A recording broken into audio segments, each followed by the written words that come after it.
So in 3, 4, however many days time, depending on when you're listening, watching this, the Champions Trophy is going to start, and it's probably one of the more relevant ICC trophies that we have. And I mean, to be honest, most of them are, apart from the occasional T20 World Cup that's exciting and maybe a 50 over World Cup.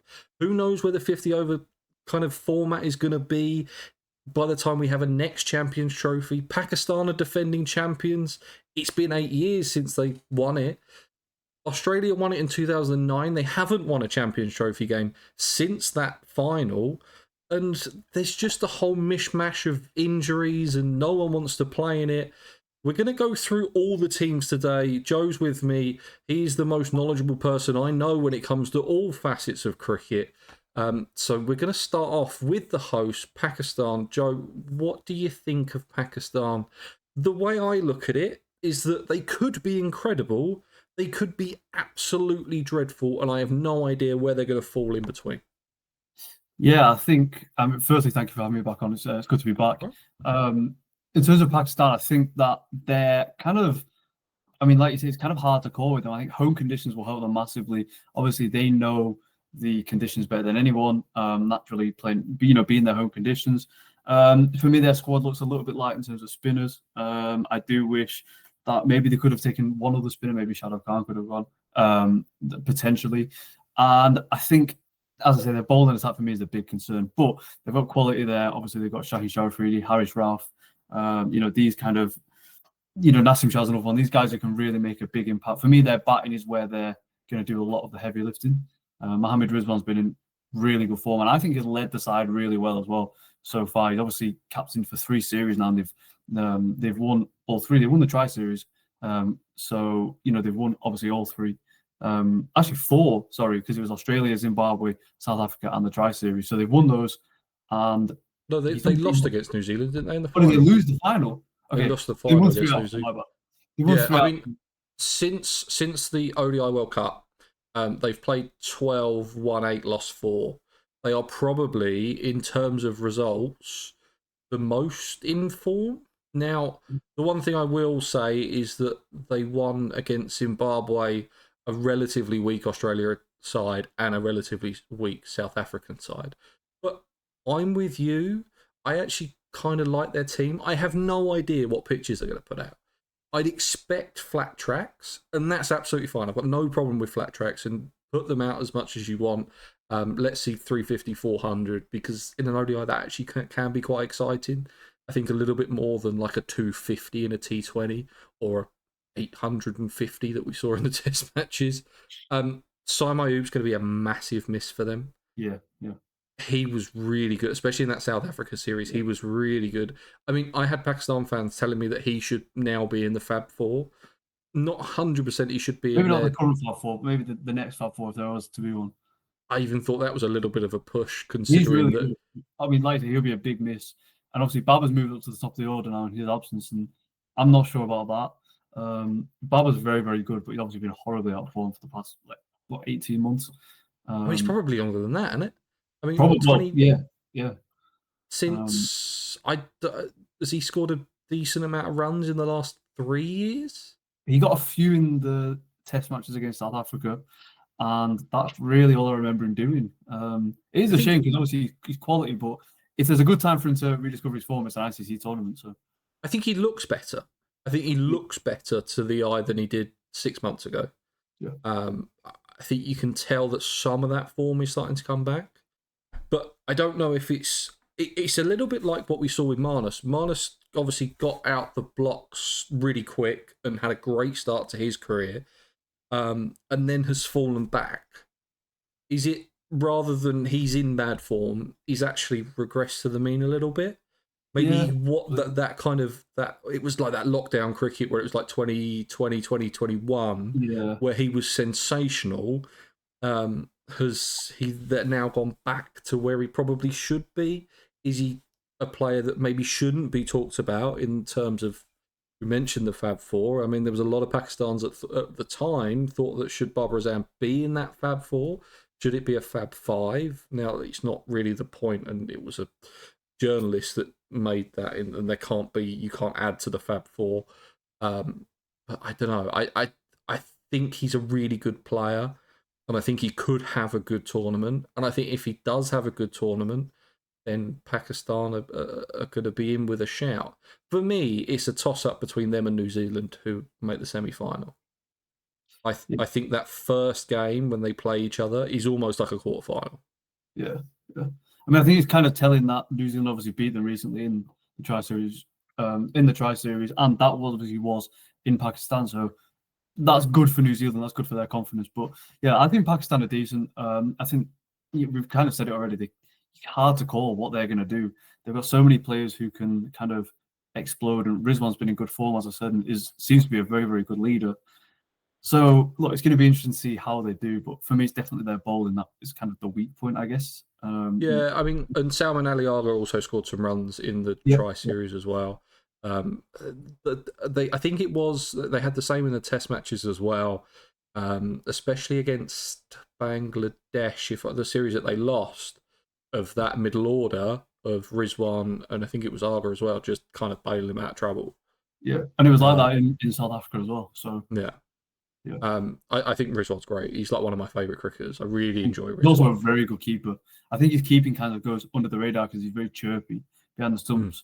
But I think like that perhaps like retracts from how actually good he is as a wicketkeeper. But he's such a good keeper, very quick hands. So one of the most underrated players in the world, I reckon. Yeah, no, I do. I really enjoy Rizwan. I mean, the fast bowling attack of, I mean, is Harris Ralph is back from injury now, is he? Yeah, so Ralph will be there. Obviously, Naseem Shah, Shaheen Shah Afridi, they're kind of like the three go-to guys. See, they look like really big names, but the problem is with the exception of Harris Ralph, who had a really good series in Australia, they haven't.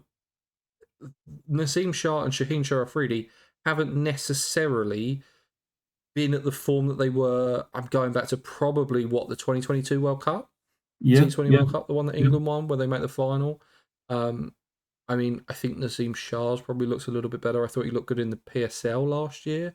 Yeah, he's bowled well in South Africa as well. Go back to that South Africa series. Yeah. So. I again, it's down to can they get some top order runs?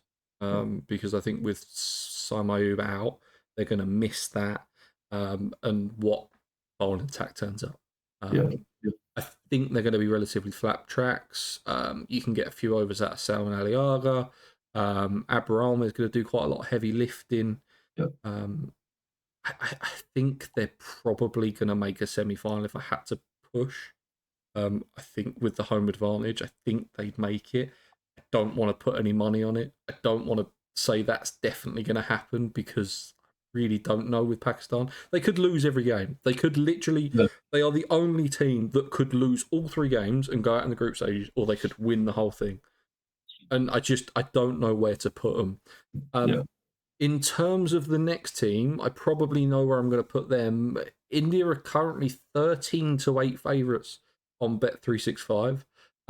Bearing in mind, that has gone down from the point where they still thought that Bumrah was going to play. It was 2-1 a month ago, and it's gone down. They've seen how they absolutely dismantled England in that ODI series and the T20 series. They're the best white ball team in the world at the moment, aren't they? They are very, very good. But I do think not having Bumrah will be such a big miss. We know how good he was. We spoke about the, obviously, Border Gavaskar Trophy and just how impactful he was in that. And to not have a guy like that for Rohit Sharma to call upon, you know that's someone who's going to get you a wicket.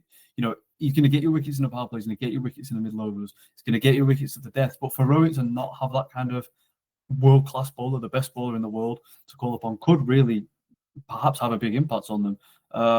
It also does mean that, you know, obviously they're weaker, but Arshdeep has to do a lot of heavy lifting now with that new ball. And Harshit Rana is obviously new to white ball cricket in general, international cricket in general, but particularly white ball cricket in the last kind of few weeks against England. And those two guys, there's a lot of expectation on them. India have a lot of players who, for me, ODIs is their best format. Shubman Gill and Shreyas Iyer in particular. Virat Kohli as well, certainly, you know, in years gone by. So, look, India are an unbelievable side, but I think it's just the makeup of their side, how many spinners they play will be interesting to see. And obviously, not having Bumrah, you know, as well as a leadership kind of thing as well. Not having his leadership in the dressing room could potentially be a big miss. So definitely interesting to see the makeup of their side, as I say, and how they go without Bumrah essentially. Yeah, I mean, Bumrah won them the T20 World Cup. I mean, if they don't have Bumrah, they lose that final. I mean, South Africa at a point where they needed 30 off 30 with Heinrich Klaassen at the crease, who just smashed, what was it, 60 off 20 or something. It was a ridiculous knock, and every other bowler that bowls loses that game. It was Bumrah's 2 overs that stopped that happening. You can say Kohli's 70 or whatever he scored, but it was Bumrah realistically. And they were at the point where they were going to bottle another final like they did in 2023 if it wasn't for Bumrah.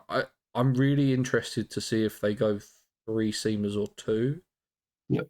I think Shami plays, maybe doesn't play against like a Bangladesh or something like that. I think Maybe Shami's rested. manage because like his injury record is just, he's very good obviously, but his injuries are just risky. Yeah. Obviously they've got Hardik as well, who opened the bowling in the T20s against England, and kind of bowled in the middle overs in the ODIs. But I don't really see him, especially again with his fitness, I don't really see him being like a reliable third seamer in terms of, not in terms of his quality, in terms of his fitness. You definitely want to kind of preserve him for his finishing skills. So it's interesting to see how they go about it.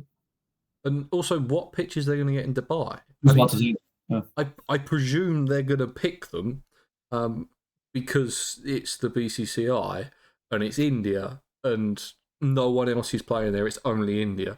And even if they don't pick the pitches, they know what's going to happen. You're either going to have a flat track or you're going to have one that turns. Yep. I'd be really interested to see what happens because I know that the Women's T20 World Cup that was there last year was relatively low scoring.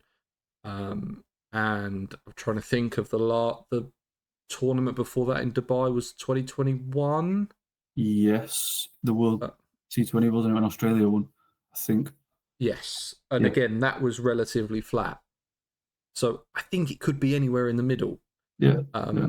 I think India would probably want turning decks rather than flat decks. I do see India kind of going with the extra spinner. I know I mentioned about Hardik as that third seamer, but I just think India will back him, and they've got so much quality, in the spin department. Aksar can also bat pretty much anywhere in the top kind of 4 down. Not saying he will, but theoretically he could. He's good enough. So that kind of player to have in the squad is just, I think, so important. Yeah, I mean, you can have 3 genuine bowling options in your top 7 in Jadeja, Aksar, and Hardik, but I just don't think any other side has that. No. That's so you can realistically have 3 seamers with Hardik, and still have 4 spinners. Yeah. The Chakravarti, I think, is going to play. He's probably he's one of the best white ball bowlers in the world at the moment. Who else are they going to go spin? Aksar, Jadeja. Maybe Washington Sundar, potentially. And he can bat as well, can't he? They've got so many options, so many types of options as well. No one can pick Chakravarti. So obviously he is, certainly England couldn't. So he seems, for me, like he's definitely going to play. Kuldeep Yadav, left-arm leg spinners. I love left-arm leg spinners. I forgot Kuldeep Yadav as well. There's so many different options. Jadeja and Aksar, I feel like obviously pretty much guarantees. Left-arm spinners always take wickets. And I just think there's so many different things India could do with their squad that they've got. And to me, it's also crazy that Jaiswal's not even made the squad. For me, he should be in the team. I don't know how you fit someone like that in, given the rest of the side, but he's one of the best batters in the world. He's actually currently injured anyway, so it wouldn't have mattered. But for me, he has to be in the squad, and it's crazy to me that he's not. So there's so many different options. Will Pant play? Will KL Rahul play? They'll probably lean towards KL, but obviously Pant being that left-hander kind of adds something different, which they don't really have in the middle order. There's so many we got. I mean, India have got their predicted starting 11 as Rohit, Shubman Gill, Virat Kohli, Shreyas Iyer, Aksar Patel, KL Rahul, Hardik, Jadeja, Arshdeep, Kuldeep Yadav, and then Shami. So that's leaving out Chakravarti in that. I'd probably go with, I guess, Kuldeep turns it the other way to Aksar and Jadeja. That's the only thing that you probably what he has going for him, yeah. Obviously, you can also go with Washington Sundar, who turns it the other way as well, extra batting, but then potentially weakens the bowling, but not really because Washington's such a good bowler. Honestly, it's hard to obviously it's hard to get into the India team, that goes without saying, but it's hard to pick from a 15-player squad who you actually go with. They've just got so many options, and yeah, it's crazy. Yeah, I mean, is this the last ICC competition that Rohit and Virat play? Maybe Rohit, but I definitely think Virat will want another crack at the World Cup. I just think 27? Yeah, that is actually quite 3 years. What is he in a 30? I think it's 2. I think it will be this time. It's 2 years. Maybe even a little bit. So a couple of years, he's what, 34, 35. So he'll only be 37, 38 potentially. Yeah, and I mean, even if he just kicks around, even if he retires from Test cricket, and just ODIs are his best format. I said that earlier. I think a lot of people would agree. He's been incredible in Test cricket, but he's just been on another planet in ODI cricket. So. Oh yeah, his stats are ridiculous. I mean, how many centuries has he scored? Is it something ridiculous like 50? It's an outrageous number. Off the top of my head, I honestly couldn't tell you, but it's. I'm just trying to pull it up now. ODIs. He averages 58 at a strike rate of 93. He scored 50 hundreds and 73 50s. It is ridiculous. I mean, he's probably the greatest ODI player of all time. And that's why I think he'll want another crack at a World Cup. He's only won the one World Cup, hasn't he? So and I think at the start of his career when so having that at the twilight of his career as well. I think people forget that he won that World Cup as well because it was just so long ago and almost doesn't feel like his generation at all. Yeah. You think of Virat Kohli, you think of like 16, 17, 18. Yeah. Rather than that 2011. Yeah. So it was a long time before. I mean, if they don't make the final, I'd be amazed. I would genuinely be amazed. I do think they'll make the final. They're a very good team, but like I say, not having Bumrah, I think, well, honestly, it could be such a big kind of blow for them essentially, and I do think that could be something that potentially trips them up a little bit. He's just so good. I think not having someone like that is such a big miss. Yeah, and I think whether they win it or not depends who comes out of the other group. Yeah. Or who they've got to play in the final. Yeah. I think if they play someone like a New Zealand, that would be really interesting in the final. Funnily enough, I think. Well, I'm sure we're going to talk about predictions later, but New Zealand is someone who I have very high hopes for in this tournament. So. Yeah, and it's a bit of a bogey team for him as well, isn't it? Yeah. 2019 World Cup semi and things like that. So.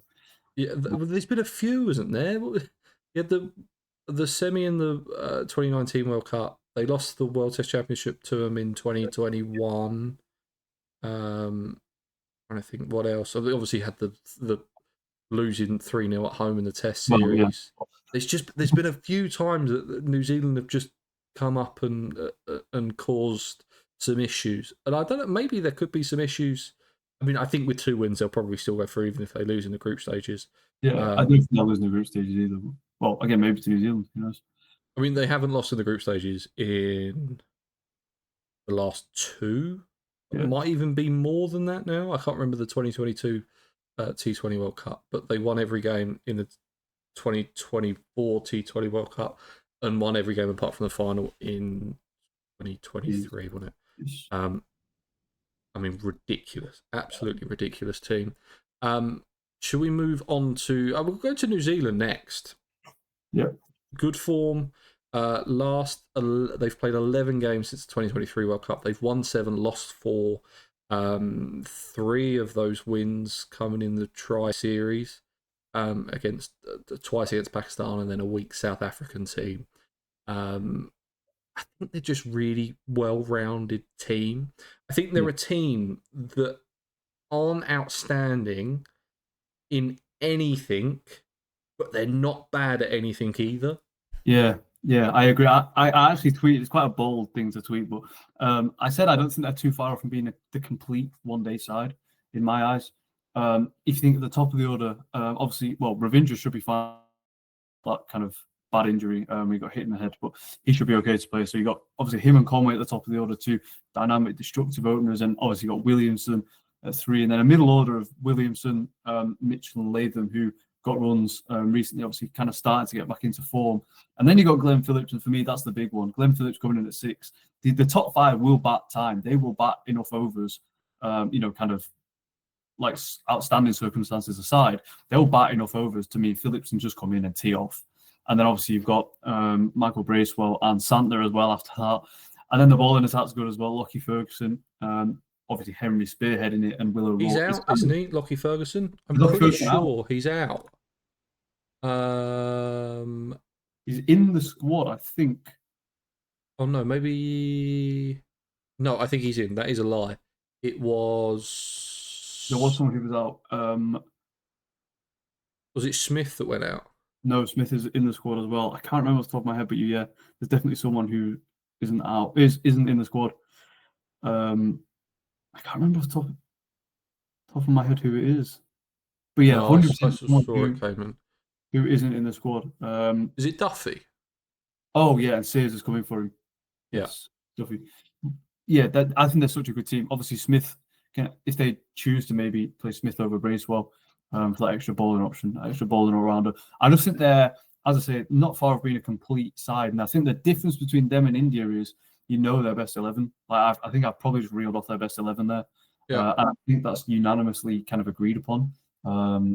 I just reckon that they're going to do very well. And for me, it might be a bit of a surprise, but I think they could go all the way, no matter who they play. I just think they're so good. They've got a lot of good components in one-day cricket, and Williamson is the man in the middle order who's just going to score the runs, and everyone's just going to bat around him. And I just think, to me, this is a side that is set up for success. Yeah, I have 2 issues, and they're not very big, if I'm honest, with this New Zealand side. Is Conway. I think he's been out of form for a couple of years now. Yeah. And if he gets out early and Kane Williamson comes in, then they can be a bit slow in the power play. Yeah. And if it's flat tracks, then are they going to miss out on valuable runs, not being 80 for 1 at the end of 10? That would be my only worry. And is Willow Rourke a new ball bowler? That's the 2 problems that I have with them. Apart from that, I think I'm with you. They are the perfect ODI team. I think if they had Trent Boult, this is the best ODI team in the world. Yes. And that's the problem. It's a shame Trent Boult isn't playing. Obviously, it would have been nice to see him, in an ICC event again. I don't know if he'll ever see. He's not retired from international cricket, obviously, so I don't know if we'll ever see him playing international cricket again. But it would be good. I think he just pissed off too many people at Cricket New Zealand. He just liked franchise cricket, which is fair enough. A guy his age who's done all that. But absolutely, it would have been nice to see him. But in terms of the Conway thing, I do think that's obviously like a valid point. He has been horribly out of form, but one-day cricket is a kind of format where I think you can get yourself back into form quite easily, because there's not a pressure to score quickly like in T20 cricket, but also there's not a pressure to just completely kind of soak up pressure. And at the top of the order in Test match cricket, it's obviously strikes the balance is one-day cricket, so he's kind of got that time on his hands, but also can kind of blitz the power play if he wants to. They've also got Will Young as a backup opener, who I think is someone who, again, is a bit more perhaps slower, but he definitely will soak up pressure in the power play. Maybe just let Ravindra be the aggressor, and they can kind of change that with ease, if they really want to. Yeah, I mean, I really like them. I really like their team. They're 7-1 to win it all, exactly the same as Pakistan. I mean, I think this is the first tournament they haven't had Bolt or Southey. So again, going back to that new ball bowling, I mean, Matt Henry's been incredible for the last year. On another level. Yeah. He's been incredible. I still have it as a bit of a shootout in that first game between them and Pakistan. I think if they can get through that, then they'll probably win. Maybe New Zealand beat India and beat Bangladesh, and then it's a playoff for net run rate and things like that. But no, I'm with you, especially if they get through to a semi-final and a final. I just think they're always there, aren't they? They are. They're just so good, and it's such a shame that no one really gives them the credit that they deserve. Because obviously World Cup finalists in 2019, they've done well in the World Test Championship as well. They obviously beat India in Test cricket. Obviously, different formats, but they're just such a good side, and they've got as I say, they're just like a perfect one-day side, or at least very close to being, in my opinion. So I really hope that they do well. I really do. I think they will, and I hope they will.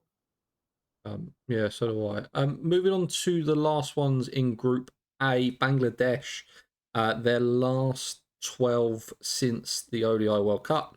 They have won 4, lost 8. That's when they've been playing relatively weak teams as well, and they've had their best team out on the track for most of it. I mean, I'd be amazed if they didn't lose every single game. A couple of players missing, didn't select Litton Das. Yeah, didn't select didn't select Shakib Hassan, but they've got Mahmudullah and Mushfiqur Rahim in there, so obviously a bit of experience still. So Do you know what Litton Das averaged in 2024 in ODI cricket? no, to be honest. He played 5 games and he averaged 1.25.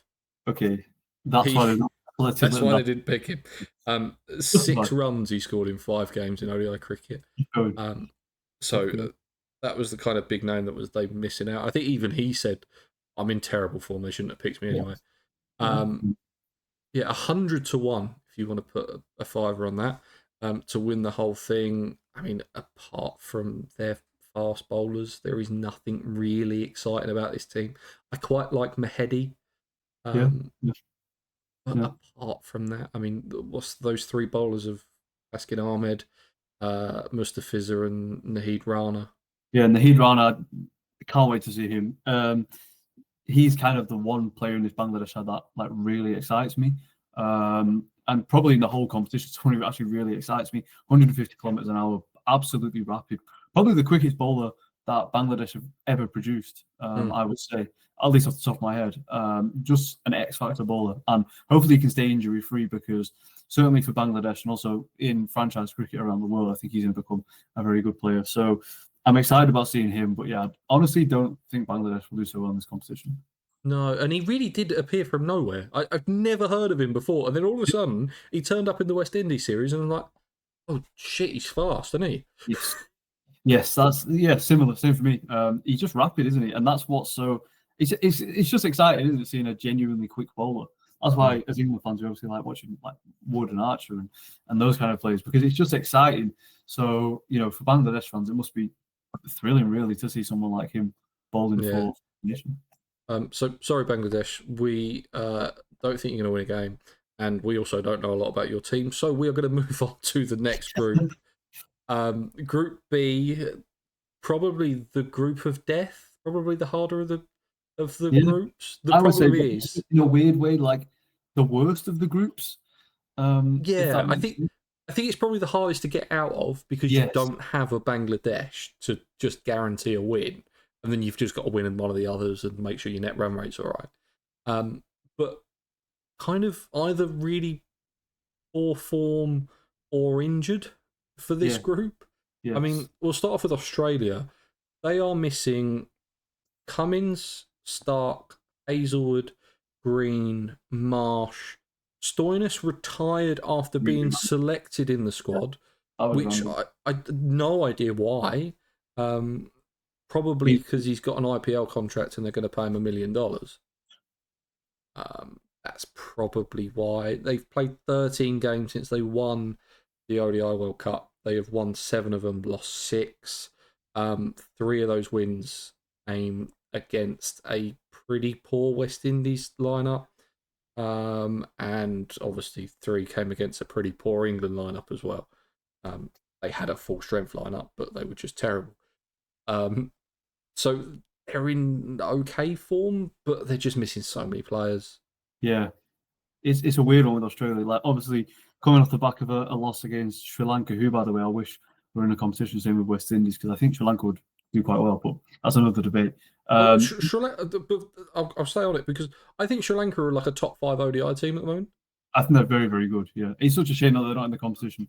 It would have been cool to see them. So yeah. Yeah, no, I thought they've been great at Sri Lanka. I'm really annoyed that they're not in it. Yeah, it would have been great to see them in it. It really would. And as I say, beating Australia is impressive. Anyway, obviously it's a weaker Australia, but still a good win. In terms of Australia, I think not having the big three bowlers, obviously Stark, Cummins, and Hazelwood, is a shame, but in many ways a blessing in disguise because these guys aren't going to be around for long. Perhaps we're going to see some retirements in certain formats to preserve their career in other formats, and essentially getting to blood the likes of Spencer Johnson, Nathan Ellis, Aaron Hardy. These kinds of bowlers. Ben Dwarshuis is another one. These four in particular for me. Oh, Sean Abbott as well hasn't had much international cricket despite being very experienced. These kind of fast bowlers getting the chance to give them ICC tournament experience is going to be useful in the long run. I'm actually quite excited about seeing them. I think Spencer Johnson's one of the most exciting. He's quite old, he's 28, so he's not really like young and up and coming. He's one of the most exciting, I guess, lesser experienced white ball bowlers in the world. For me, I'm just going to outright say Nathan Ellis is one of the best white ball bowlers in the world. I think what he can do, the skill that he has with the slow ball Yorker in particular is just phenomenal. I think I love watching Nathan Ellis bowl. And then you've obviously got Aaron Hardy, who is quite similar to Josh Hazelwood in many ways. So I think they've replaced Stark, Cummins, and Hazelwood pretty well. And it's a shame that Xavier Bartlett isn't included in the squad because he'd have been a nice addition. But I honestly don't think their bowling attack's too bad. But obviously, compared to Stark, Hazelwood, and Cummins, it's kind of incomparable, I guess. Yeah, I think that is the problem. I think if there was like a Nathan Ellis and a Spencer Johnson part of another side, so say if they played for England, you'd say, okay, yeah, that's a pretty good bowling lineup there. But it's the fact that they're replacing one of the best bowling lineups we've ever seen. I actually thought Ellis should have started. If obviously they'd had their first shots, I would have put Ellis in that lineup anyway. That's how good I think he is. But yeah, it is a shame that the big three aren't there. But as I said, blessing in disguise potentially for Australia. Even if they get thumped, they'll learn a lot. So if they get battered and finish bottom of the group and crash out, it's disappointing. But their fast bowlers will have learned a lot. And that's why I would have liked Bartlett to have gone as well. But yeah, look, the batting's going to have to do a lot of heavy lifting, particularly Smith and Travis Head at the top of the order. So it's going to be interesting to see how they go. Potentially concerns against spinners after the Sri Lanka series. So yeah, I mean, who's going to open? Is it going to be Shaw? Well, I think it will be Inglis and Head. Inglis obviously opened in the Big Bash before, and I've seen him score a lot of runs for Leicestershire once against Lancs or Trafford at the top of the order. So completely different circumstances, obviously, but definitely capable opening batter. So it wouldn't surprise me if Inglis plays. And then I think he'll probably keep as well because he kept in the ODI series against Sri Lanka. So yeah, I mean, I think it depends where they go. If they do go English opening, which I don't know if they're going to go that way. I think they probably should because I don't think Shaw and the other option is going to be Fraser McGurk. Fraser McGurk has not been in good form, but I think I'd like Shaw to play because the option of having another spinner takes pressure off Smith really because he doesn't have to rely on him, Marnus, or Head to bowl. So, you've got Maxwell and Short alongside Zampa. That's a pretty good. I mean, I would say Short's a frontline spinner in the Big Bash, the Adelaide Strikers. So I think that's a good set of bowlers. But it's going to be certainly an interesting kind of decision in terms of who goes to the top of the order. Yeah, I mean, Fraser McGurk would probably be their option a year ago. But what a fall off that has been. No, it's such a shame. I think he's kind of got himself in such bad form when he's trying to hit his way out of it. I think, like I say, it's just a shame because I think he can be such a destructive player. I think just kind of get his feet moving and things like that a little bit more will definitely help him.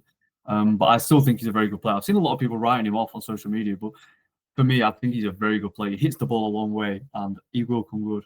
He was very good in the IPL, almost 12 months ago. So hopefully he can kind of rediscover that form before the IPL. Yeah, I don't know. There's a whiff of Liam Livingstone about him. Of on his day, he'll score you 100 off 40, but that day just takes a long time to come. Yeah. That's what would worry me about Fraser. I don't think he'll play. It's funny actually because Wisden actually had him in the predicted lineup batting 3. I just cannot see that. Don't see him batting 3. Smith will bat 3. I'll be very surprised if he didn't. I wish Cooper Connolly had got included in the squad. He's a travelling reserve. I'm pretty sure he's a travelling reserve. He's at least a reserve. And he's someone, again, I've kind of spoke a lot about on social media. For me, one of the most exciting young players in the world. I compared him, not in terms of stylistically, but I said he could be Australia's Bethel, kind of a quick rise to the top in all 3 formats. And I still kind of stand by that. He had a tough ODI series in Sri Lanka, but then again, he played one game, played a test match as well. So he's kind of had the international experience. I'm kind of just waiting for him to explode now. I think he's a very good player. So I wish he'd been included because I probably would have stuck him in my preferred lineup for Australia, but obviously only a travelling reserve.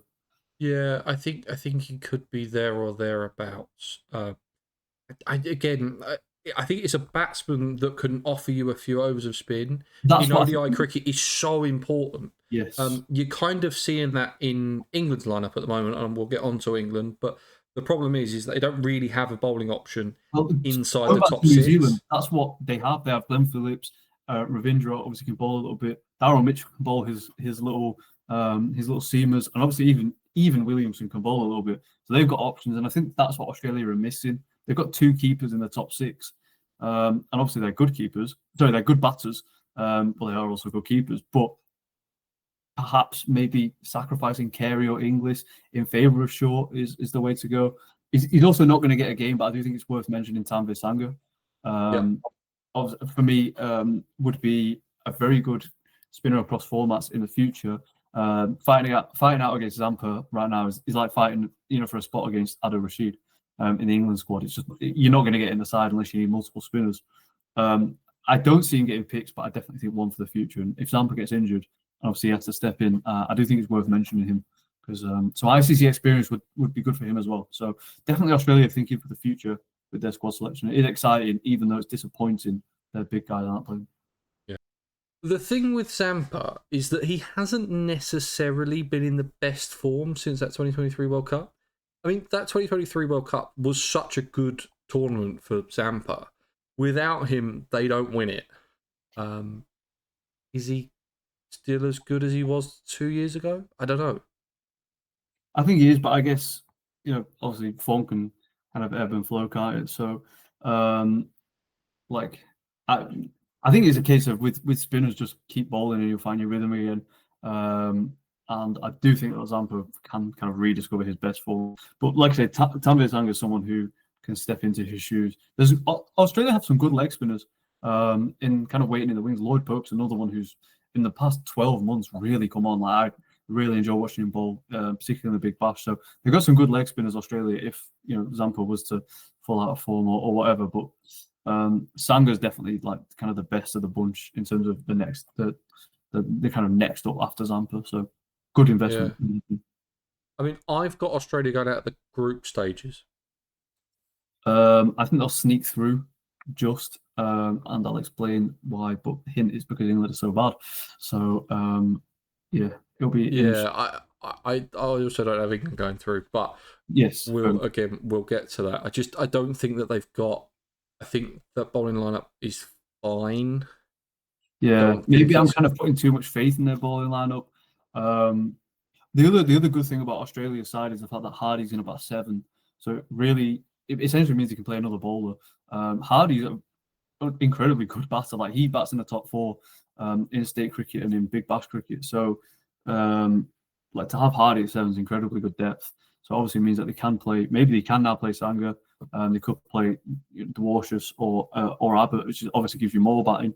So I just think Australia it's Australia, and Steve Smith's a genius captain.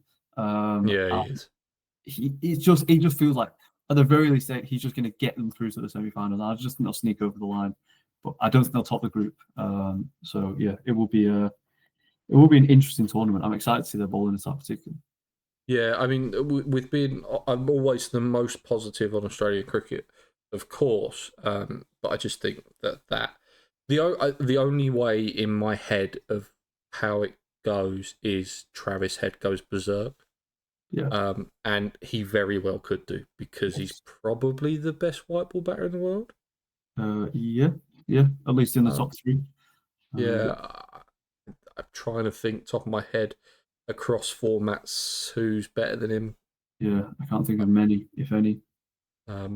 So I just think that he could win them 2 games. Yeah.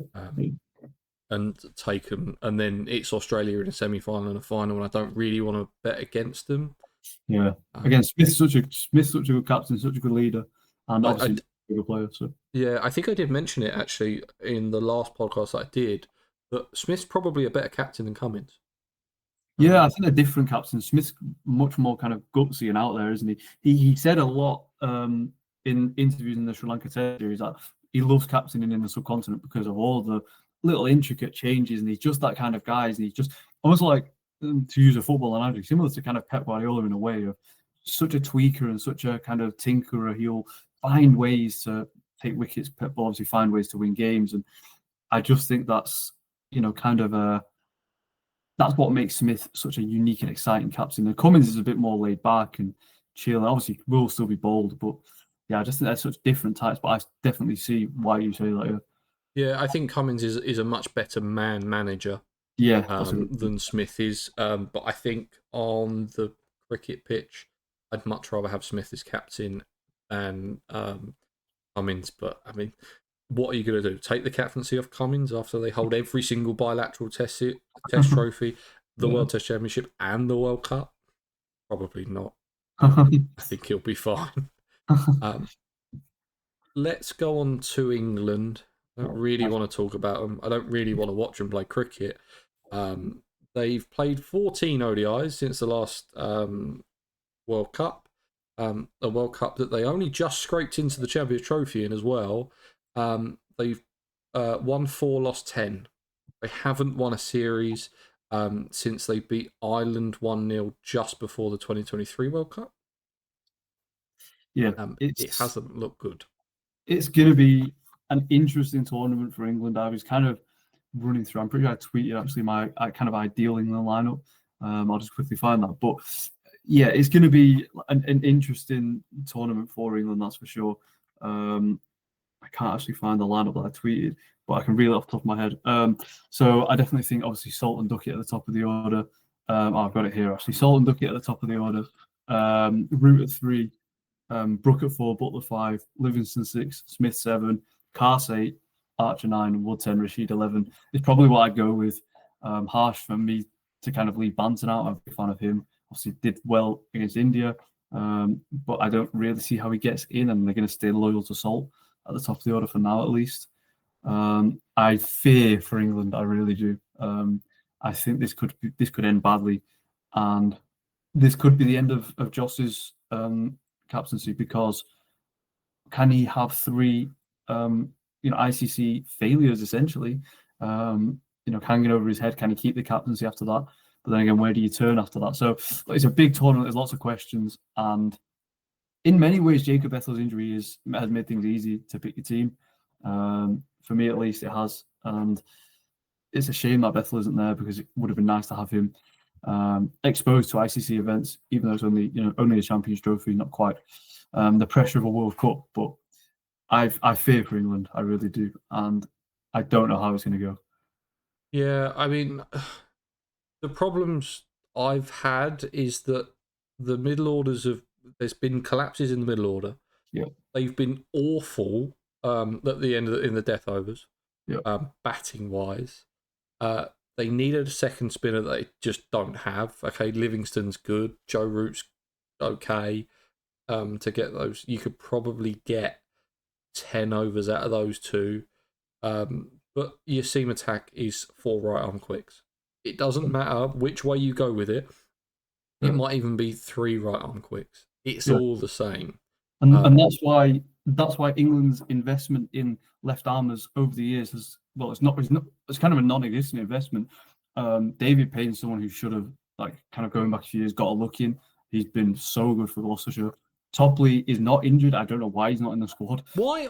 This is what I was trying to work out. I could not work out why Topley wasn't playing. It's strange. It's so strange. He's such a good bowler. He offers such a kind of unique kind of skill set that England don't have.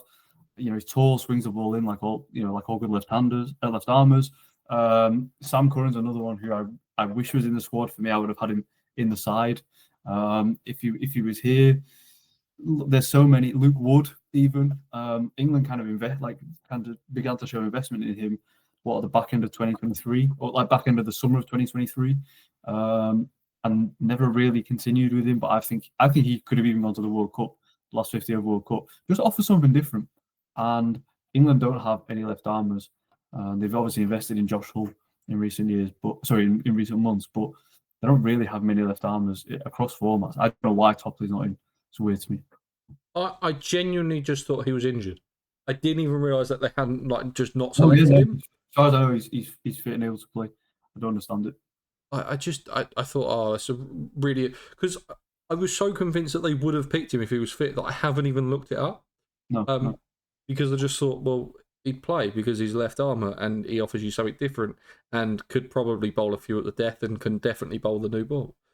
I think we lack a new ball bowler to go with Jofra Archer. I don't think Mark Wood is a new ball bowler. I think Mark Wood is good with the new ball, but I don't think that's where his best skill set is.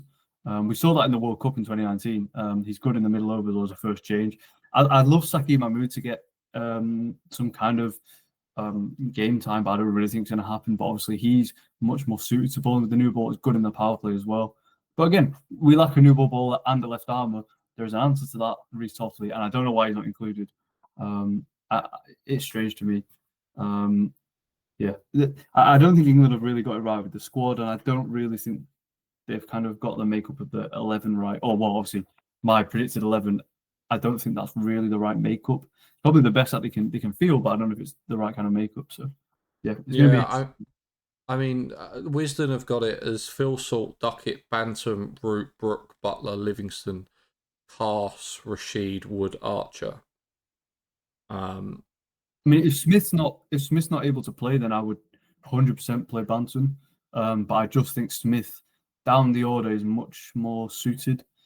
Smith batting at 6 would be like an ideal option for me. Obviously, he's a very good player at spin as well. He showed that in the T20 against India.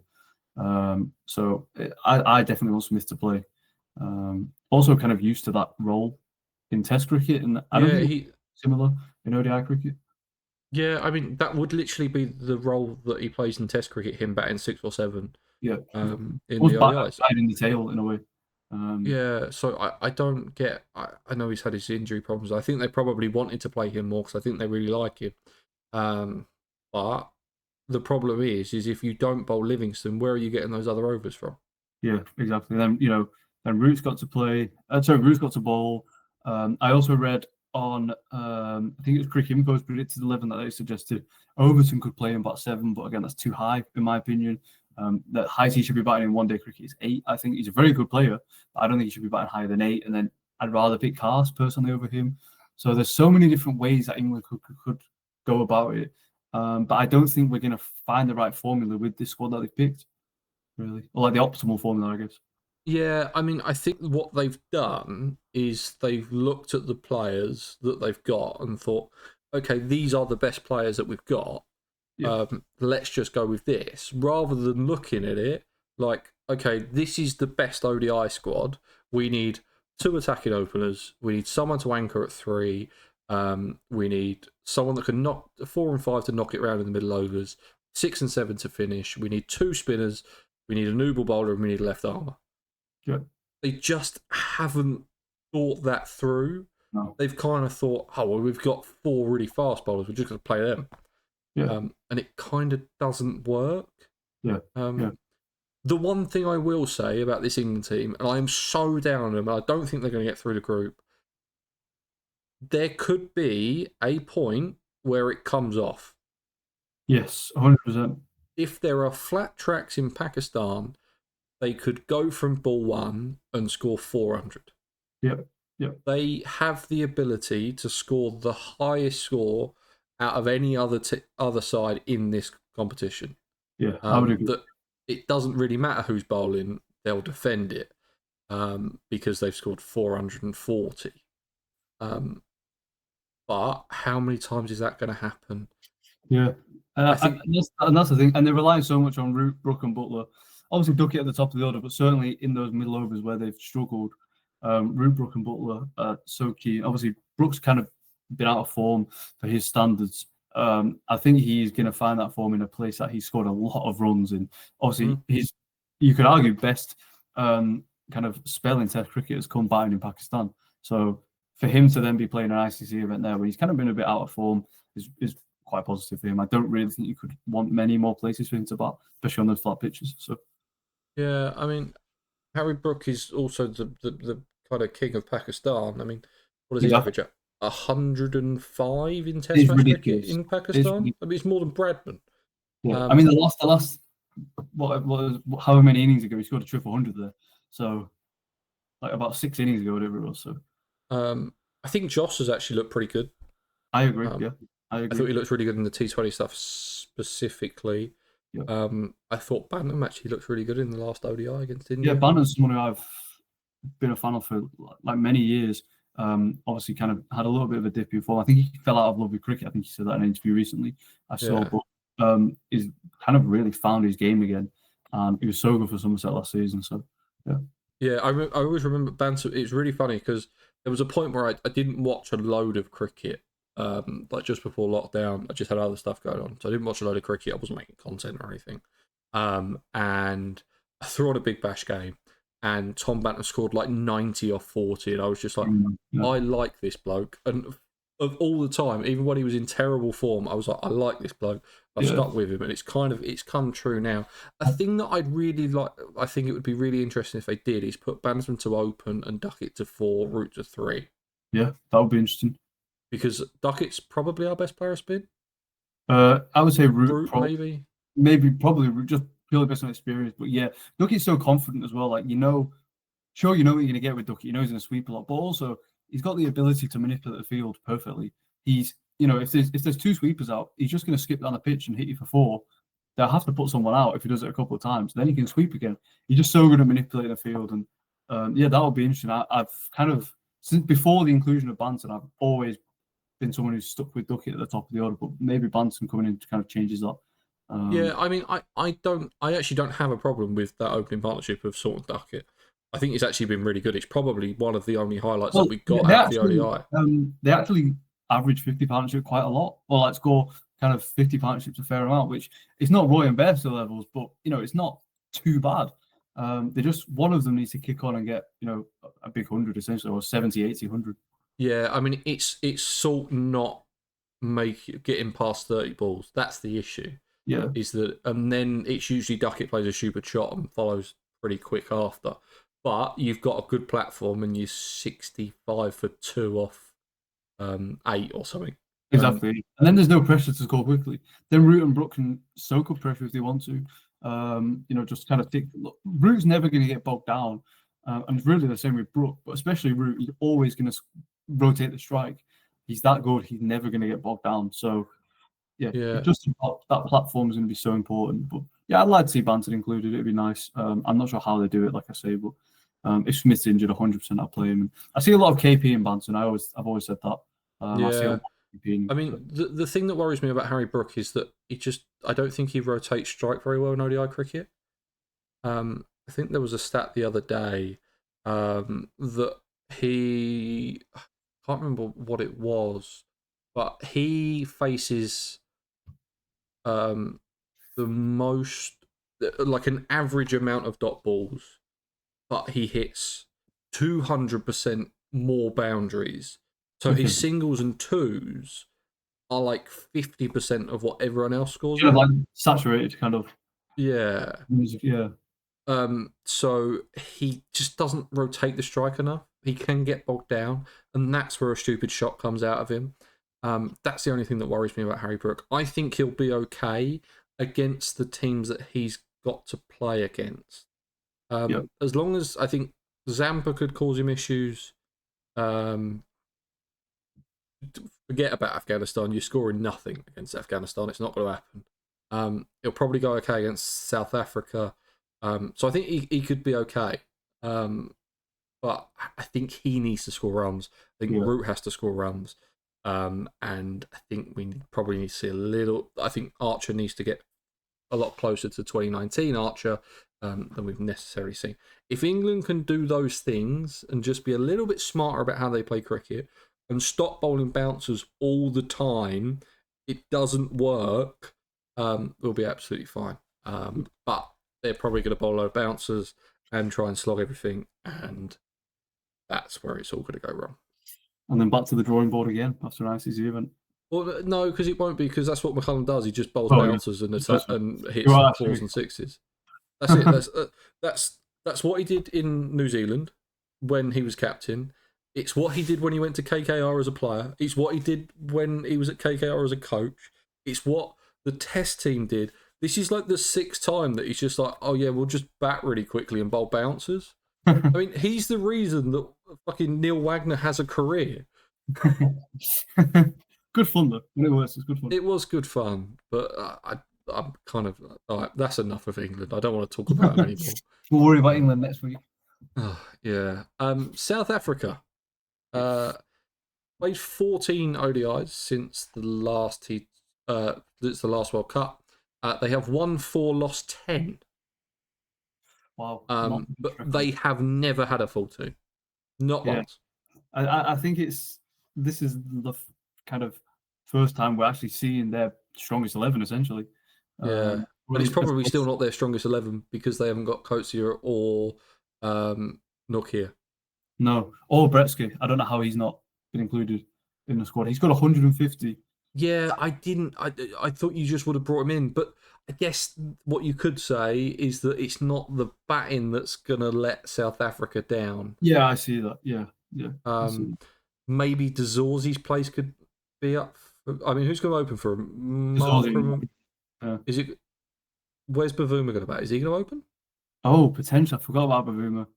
Because he's been in really good form. He has, yeah. Although he's struggled a little bit in white ball cricket. Obviously, been in good red ball form, but white ball cricket he's kind of struggled a little bit.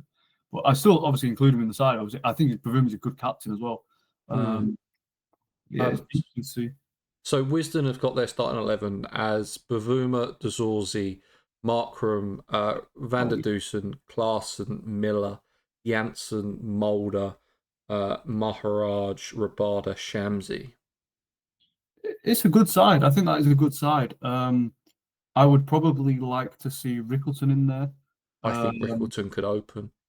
Rickleton could most definitely open. Not only is he another left-hander, it's good to have a nice kind of blend. I just think he's so destructive. Whenever I watch Ryan Rickleton, I just see Quinton de Kock. They're so similar. It's quite scary how similar they are. Even like the mannerisms at the crease is just so similar. Yeah, I think that he could really attack that power play with Bavuma kind of settling down.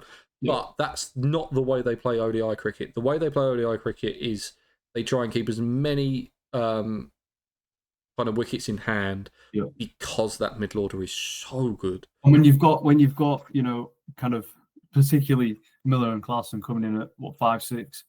I think was Miller coming in. Miller at 6. I mean, Mulder at 8 seems. Mulder is an unbelievable batter. Like, he was buying 3 in the Test matches over Christmas. So, yeah, I think South Africa are good. I think they'll reach the semi-finals. I think it will be them and Australia to get out of the group in this group. But obviously Afghanistan, and we'll talk about them in a minute. But they're obviously a very good side as well. But I just think South Africa will pip them. But I don't think they'll make it past the semi-finals, South Africa. But look, I think they're a good side, and they've got the best fast bowler in the competition now. Obviously, there's no Bumrah or Cummins, and that's obviously Rabada, who I think will do very well. He's essentially, for me, he's the most crucial player because he's just a fantastic. Do they have the best 2? Are you talking about? Is Janssen the second best bowler in this competition? I would probably put Matt Henry ahead of him. Okay, yeah. And then I would probably say yes, he's probably 3rd. Yeah. He just excites me. He's just tall, left arm, quick. Brilliant to watch. And he can bat a bit. For me, I mean, he might, especially in Test cricket, I genuinely think he might be the best all-rounder in Test cricket at the moment. Yeah, that's a fair shout. Yeah. It's a bit wayward at times, but I don't think anyone's got a better best ball than him. He's a wicket taker, isn't he? At the end of the day, just a genuine wicket taker, and also his fitness record is really good. He's never really had many injuries. I think South Africa managed the workloads of their bowlers. Obviously, ironic since Nokia and Coetzee have obviously gone down with injuries, but generally on the whole, we've seen it with Mafaka as well. They've kind of managed the workload pretty well of him. Obviously, only young starting his career. I think the same goes for Janssen, Rabada over the years. So yeah, I think they do that quite well. Yeah, and although they haven't they haven't got a lot of ODI cricket in them. They have all been playing the SA20, and that's a really good standard of white ball cricket. I can't get over a kind of 3 to 6 of Markram, Van der Doos, and Klaas and Miller. Yeah. I just think that's really, really good, and I don't think there's a better middle order. Yes. I'm kind of with you. I can't see him making past the semi-final. I think it depends who they play. I think it depends where they finish. Depends where he is as well, of course. To play India, and it's a completely different conditions. Yeah, I think they lose to India. Yeah, I think it's a close game if New Zealand make it I through. think New Zealand would just pip them, but I do think it'll be close. Yeah, and Shamsi worries me as a second spinner. Yeah, I don't think he's great. Who did I really like in the SA20? I think George Linder should be in the squad. Yes, that's the one. For me, he has to be in. Not only is he a very good spinner, but he also whacks the ball a mile. So He had a blinder of a series against Pakistan, didn't he? Yes, yeah. He's brilliant, and I don't quite know how he's not made the squad. When Nokia got injured, I was like, hopefully they bring Linder in. And then Kurtia got injured, I was like, hopefully now they bring Linder in. Obviously they brought Corbin Bosch in, who's a very good bowler as well. But for me, Linder's just offers something different, hits the ball a long way as well. Left-handed batter, which obviously is kind of nice to have, I guess. So yeah. There's a way that you play Lindy. You put him in at 6 or 7. And you could have Mulder batting 9. Yeah, it's ridiculous depth. It's ridiculous depth. Yeah, I like South Africa. I never want to pick them to win anything because it's South Africa. But I really like their team. Yeah, I especially really like their middle order. yes. If they play India, I think they lose. Yeah. If they play New Zealand or Pakistan, I could see them making the final. I think that's a lot closer. Yeah. I think they not necessarily walk the group, but I think they win 2 or 3 out of the group. I think they'll win the group as well. Yeah. I think they'll win it. Final team, Afghanistan, have actually probably had the most ODI experience with a full team than any of the other teams. They have played 13 games since the ODI World Cup. They have won 8, lost 5. They have won their last 4 series. They are 16-1 to win the whole thing, which I think it should be a lot lower. I bet on them at 40-1, so I'm pretty happy with that. They've got 2 of the best white ball bowlers, white ball spinners in the world in Noor Ahmed and Rashid Khan. Yeah. Their batting lineup isn't great, with the exception of Gurbaz. Faruqi and Omazai can offer them stuff with the new ball, but it's going to be their spinners. You've got Nabi in there do as well. the damage. Yes. So yeah, I think Afghanistan are good. Like you say, Rashid Khan and Noor are just fantastic bowlers, aren't they? Again, Noor being a left-hand leg spinner. I mentioned it before, something about Kuldeep, I think. For me, left-hand leg spinners is something that, if you have them in your side, in any format, particularly short format cricket, you're automatically going to be a much more tough side to beat, really, because they're not very common, so they're just harder to predict.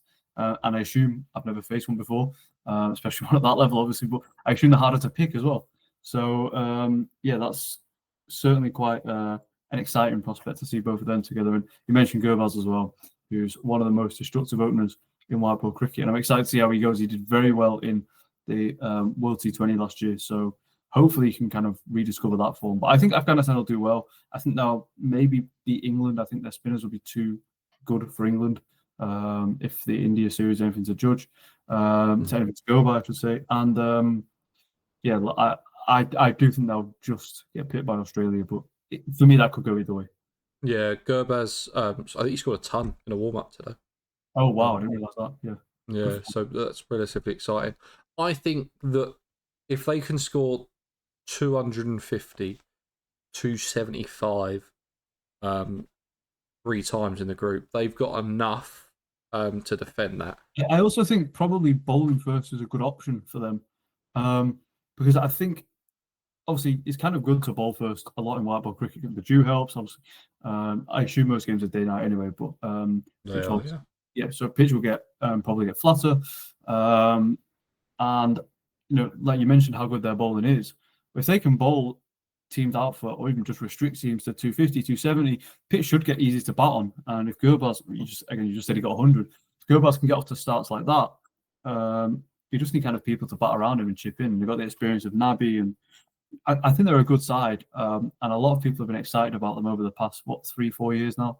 And perhaps we're kind of going to see them begin to really rise up in white ball cricket now. Yeah, I mean, I also think Omazai, Rashid Khan, Nabi, there's just a lot of lower order runs, kind of that lower middle order that can just give it a whack at the end. And they'll keep wickets in hand, and they'll be 200 for 3 at the end of the 40th over, and then they'll try and get up to 300 in those last 10. Yeah. That's kind of what they're going to do every single time. I really like this Afghanistan side. I could genuinely see them winning it all. Yeah, it wouldn't surprise me. When you've got spinners as good as they have, anything's possible, basically. And on pitches that are going to be favourable for them as well, anything's possible. I've also got Noor Ahmed is my pick for the leading wicket taker. Nice. Yeah, that's a good shot. I think he was 40 to 1 when I looked. I was like, that's a good bet. He was unplayable in the SA20. He was, and I'm excited about seeing him, obviously kind of off topic, but excited about seeing him in the IPL as well. I think he also did very well there. Not necessarily that common for spinners to get picked up in the IPL for the price that he did, 10, 11 crore, I think. But yeah, for him to kind of get both, that shows how good he is, I guess. So yeah, I think that is a very good shout for him to be leading wicket taker. But Joe, I think that's all the teams. I think that's all 8. We have gone through them. Before we finish up, who wins it? I'm saying New Zealand. I'm sticking by them. I think they're going to do. I think they've got a great side, like I said earlier, close to being complete in one-day cricket, and I just think they're going to do it. I just think they will. Well, I'm going to go with Afghanistan to win it. They're my pick. So neither of us are going to pick India, and we are going to look very, very stupid when they've won it. And even if they don't win it, then the BCCI are going to come in and say, India win it anyway. It'll be fine. Don't worry about it. I'm excited for it to start. I didn't think that I would be, but it's getting to the stage now where I just I like cricket. Nice having that easy tournament. I like every day there's a new game and it's someone different playing, and you get to see net run rate and things like that you don't necessarily see in ICC competitions. But I'm excited. So that's our picks. We have gone through every single team. Thank you very much for watching, Joe. Thank you very much for coming on. If you do want to check out Joe, all of his links will be in the description down low, or wherever you're watching, listening to this. Make sure to follow the podcast on Spotify and wherever you get your podcasts, and also subscribe if you are on the YouTube channel. There should be another video going up after the Pakistan-New Zealand game, so make sure you keep an eye out for that one.